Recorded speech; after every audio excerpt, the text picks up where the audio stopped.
Why is it said that dreaming is the most untouchable forbidden zone in science? The moment you close your eyes tonight, your brain will do three things to you. First, it forcibly paralyzes all the muscles in your body, making you unable to move. Second, it shuts down your logical judgment system, causing you to completely lose the ability to question anything. Third, it plays a script that it has fabricated itself, and you will believe it entirely without any defense. This is not a horror movie. It is something you experience every single night. Yet to this day, scientists still haven't fully figured out why the brain does this to you.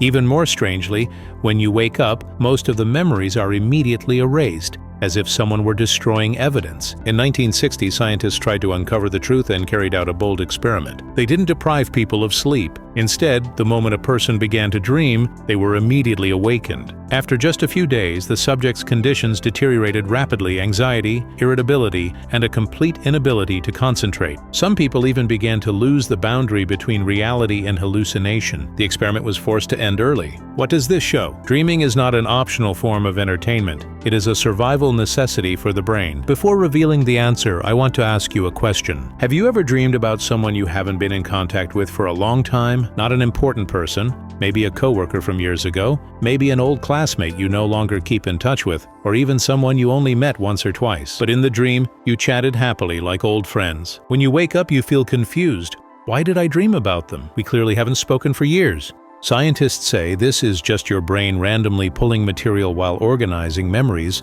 but I don't think any dream is truly random. If you dream about someone, there must be a reason. Maybe you're still holding on to a certain moment in your heart. Maybe you owe that person a sentence you never got to say. Have you ever dreamed of someone who is no longer here? In the dream, they're perfectly fine, as if nothing ever happened. You talk, eat, take walks together, everything feels so ordinary. Then you wake up, wanting to say something more, only to realize they're already gone. Many people have had experiences like this. Scientists say it's the brain organizing memories related to that person, retrieving stored image fragments and stitching them back together into a dream. But I think it's also a kind of farewell. Some words you didn't have time to say, some hugs you didn't have time to give. But in dreams, you still get a chance. Even though waking up hurts, at least you saw each other one more time. Dreaming has another function that very few people know about. It is the brain's late-night emergency room. Scientists have found that when you're dreaming, stress hormones in your brain drop to very low levels. It's like being in a completely safe environment, where you can face the things that once caused you pain again. The brain helps separate the memory from the pain. You still remember what happened, but the sharp sting fades little by little. That's why sleeping after a breakup really does make things feel a bit better. Not because you're especially strong,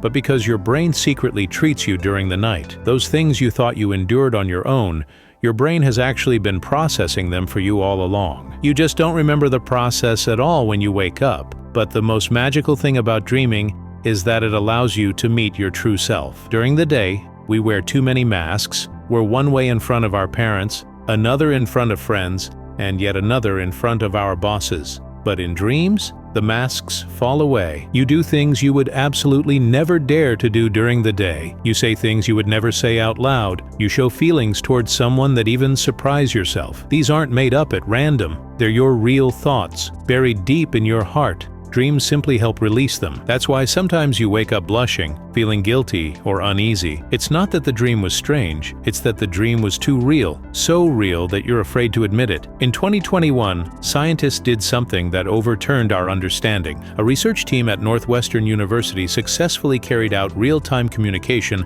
with a person who was dreaming. They asked, "What is 8 minus 6? The person heard the question in the dream and answered correctly by moving their eyes, without waking up at all.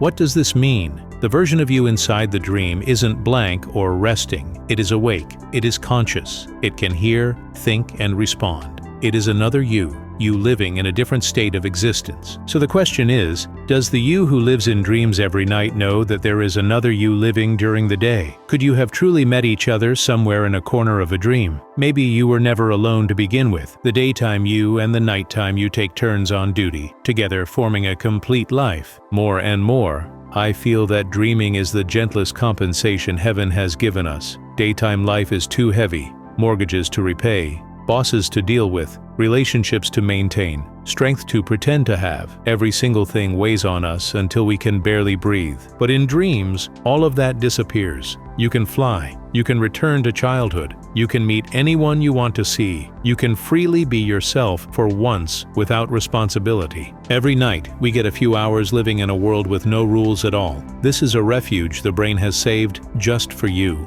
No matter how exhausting the day is, at least at night, you are free. That world belongs only to you, and no one can take it away. So, next time you dream, no matter what you see, don't rush to forget it. It might be a sentence your heart has been wanting to say all along, or it might be someone who misses you, coming to see you in this way. Before you sleep tonight, try saying to yourself, "This time, I want to remember." See what you can bring back from that world when you wake up tomorrow. If this episode touched you, subscribe me. Next time we'll talk about a question many people want answered. Why do some dreams keep repeating? It might be a knot in your heart that has never been untied. And one last question for you. Who is the person you most want to see again in your dreams? Tell me in the comments. I'll read every single one carefully.